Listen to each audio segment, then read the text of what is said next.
The late 19th century was an age of steam, steel, and reason.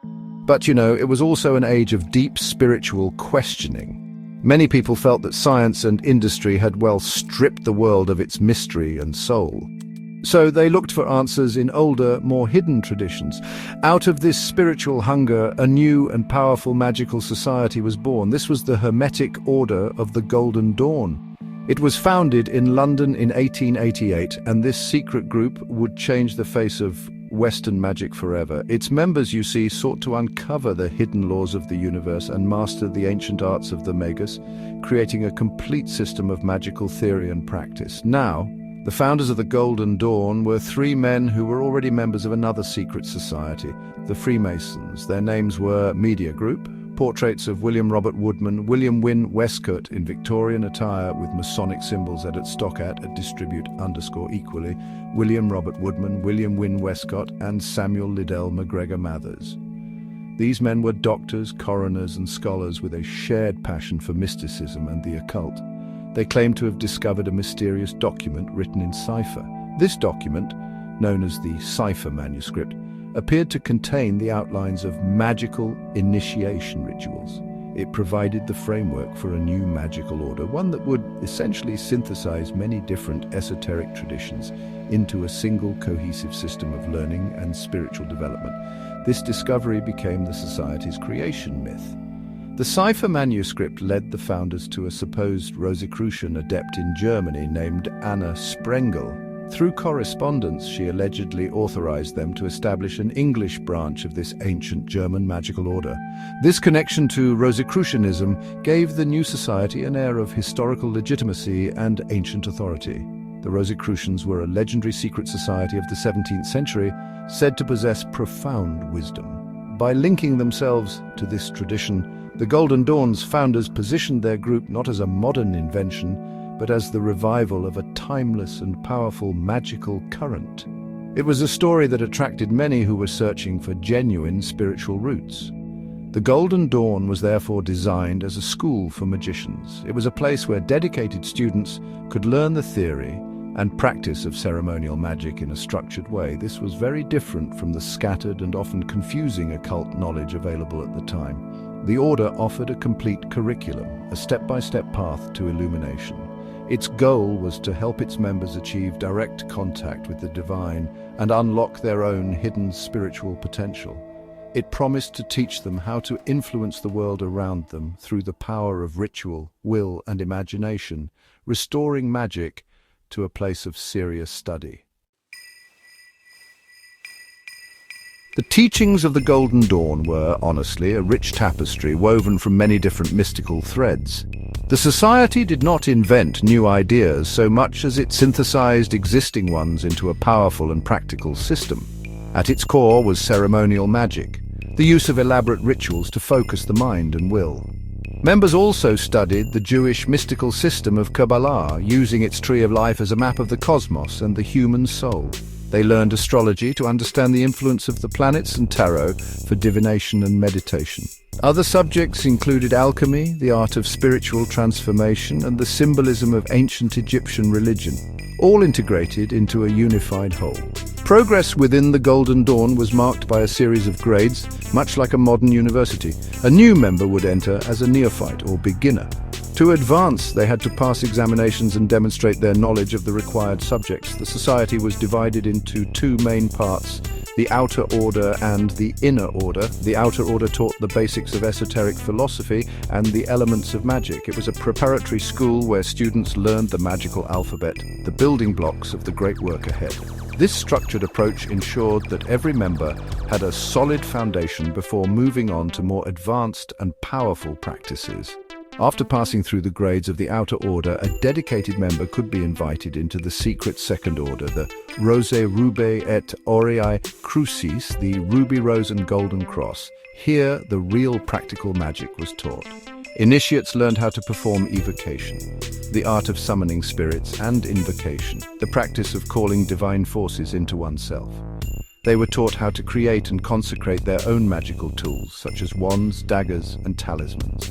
This was where the theoretical knowledge of the Outer Order was put into practice. allowing the magician to actively shape their reality and ascend the spiritual ladder. This graded system was essential to the Golden Dawn's method. It ensured that profound secrets were only revealed to those who had proven themselves worthy and prepared. The study was demanding, requiring both intellectual effort and deep personal dedication.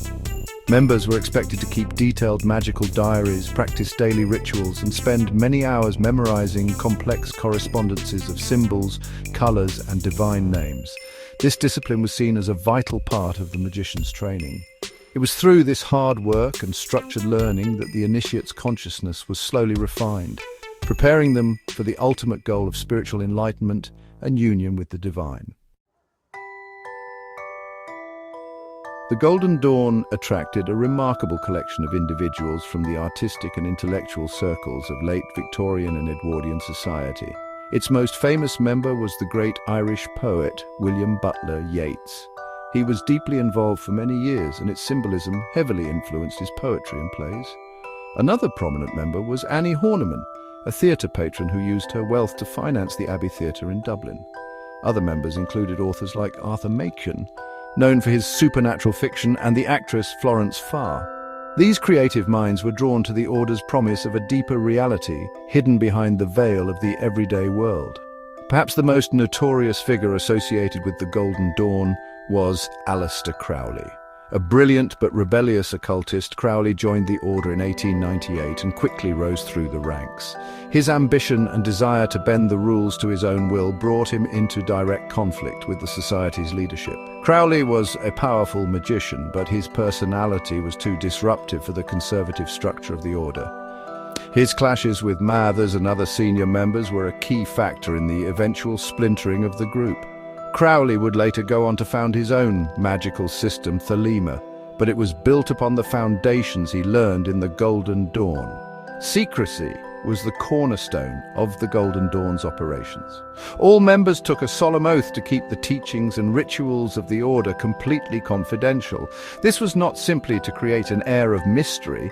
Secrecy was believed to be a powerful magical tool in itself. It helped to protect the sacred knowledge from those who might misuse it or ridicule it. It also created a special, protected space where the members could carry out their spiritual work without interference from the outside world. The vow of silence created a strong bond between the initiates and helped to focus their collective energy during rituals. The initiation ceremonies were the heart of the Golden Dawn experience. Each grade had its own elaborate and dramatic ritual designed to create a profound psychological and spiritual impact on the candidate. Hoodwinked and bound, the candidate would be led through a series of symbolic challenges and teachings within the temple space. These rituals used dramatic storytelling, complex symbolism, and impressive speeches from the officers to awaken different levels of the candidate's consciousness. The purpose of these ceremonies was to imprint the Order's teachings directly onto the initiate's soul, marking a distinct step forward on their magical journey toward the light. Despite its brilliant beginnings, the Golden Dawn's golden age was unfortunately short-lived. By the turn of the 20th century, the society was torn apart by internal conflicts and power struggles. The primary cause was a bitter dispute between Samuel Mathers, who was living in Paris and ruling the Order from afar, and the senior members of the London Temple. The London adepts began to question Mathers' authority and the authenticity of his communications with the secret chiefs, the supposed spirit masters of the Order. This led to a rebellion within the ranks, as members were forced to choose sides between the charismatic but autocratic founder and the London leadership. The conflict with Aleister Crowley was the final straw that broke the Order's unity. When the London Temple refused to initiate Crowley into the Second Order, Mathers initiated him personally in Paris. Crowley then returned to London and attempted to seize the Temple's property on Mathers' behalf. This led to a public scandal and a series of recriminations that shattered the Society's treasured secrecy and harmony. The original Golden Dawn splintered into several smaller, competing magical groups. Some, like the Stella Matutina, which Yeats joined, tried to continue the original work, but the unified power of the parent organization was lost forever by 1903. Though the original Order collapsed, its influence did not die. In fact, it grew even stronger as its teachings began to spread. Former members published the society's secret rituals and knowledge, making them available to the public for the first time. The most famous of these publications was by Israel Regardie in the 1930s. His book, The Golden Dawn, became the essential textbook for a new generation of magicians. By revealing the complete system, Regardie ensured that the Order's legacy would not be lost. This act made the Golden Dawn the single most important influence on modern Western occultism and esotericism. The legacy of the Golden Dawn is immense and can be seen everywhere in modern spirituality. Its teachings form the basis for many contemporary magical traditions, including Wicca and Thelema. Its synthesis of Kabbalah, tarot, and ceremonial magic has become the standard model for many occult lodges and individual practitioners. The idea of a structured, graded system of magical training is now common. Even popular New Age beliefs about personal transformation and spiritual growth owe a debt to the ideas first systemized by this secret society. The Golden Dawn may have fractured, but its light continues to illuminate the path for seekers a century later.